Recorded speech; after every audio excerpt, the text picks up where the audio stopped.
Ikuti kami pemuda berjalan menjawab, subscribe, like, and share. Bismillahirrahmanirrahim.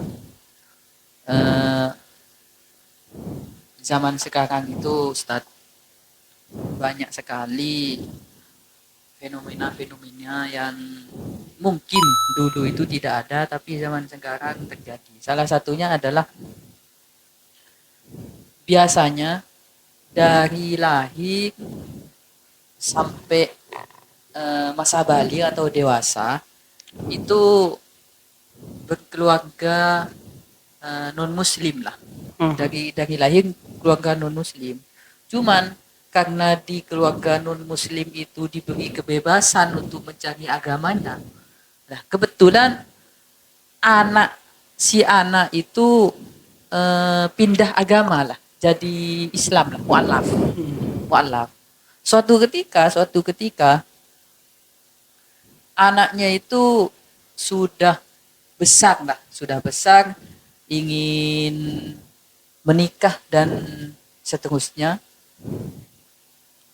Tapi ketika di waktu pernikahan, ternyata oleh anaknya itu tidak diundang, yang mana menyebabkan orang tuanya itu sakit hati atau dan seterusnya lah, intinya sakit hati. Lah bagaimana menanggapi si anak yang ada unsur menyakiti orang tua lah. Kita tahu kan kalau menyakiti orang tua dalam Islam kan jelas itu termasuk durhaka yang hukumnya itu sangat besar. Tapi ini kan sudah beda agama. Apakah sama hukumnya menyakiti orang tua yang non muslim dengan yang muslim? Tidak ada perbedaan lah. Itu. Bismillahirrahmanirrahim. Jadi kalau orang tuanya itu non muslim, sekalipun ibunya itu murtad atau kafir lah, non muslim, silaturahmi tetap harus terjalin memang. Dan teruslah berdoa kepada Allah agar supaya ibunya itu masuk Islam kembali atau masuk Islam lah dari kafirnya. Dalam Hasyiah Al-Jamal dijelaskan bahwa mengundang tetangga non muslim, ini mengundang tetangga ya, muslim, non muslim, yang diharapkan keislamannya itu sunnah. Hukumnya mengundang tetangga itu hukumnya sunnah.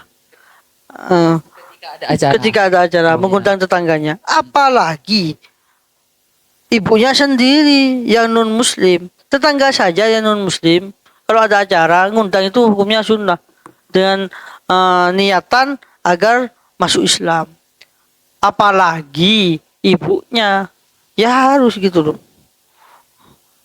Lebih sunat orang saja gitu. Jadi jika dengan tidak mengundangnya diperkirakan akan membuatnya si ibu itu sakit hati, seharusnya si ibu itu tetap diundang untuk pernikahannya memang. Harus diundang. Untuk menghindarkan diri dari tindakan menyakiti perasaan orang tua. Terus, karena menyakiti mereka, meskipun orang tua tersebut muslim, tetap memang itu dikatakan durhaka. Intinya, kalau menyakiti orang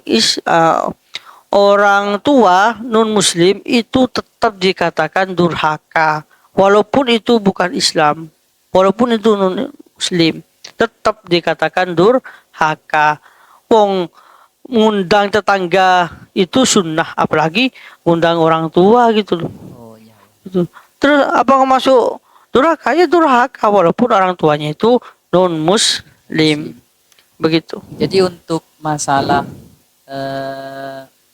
birrul waliden itu memang kewajiban seorang anak, baik orang tuanya non muslim ataupun tidak muslim. Sehingga kebalikannya, ketika dia melakukan hukukul waliden, durhaka pada orang tua, ya tetap dianggap hukum. Ya intinya gitu.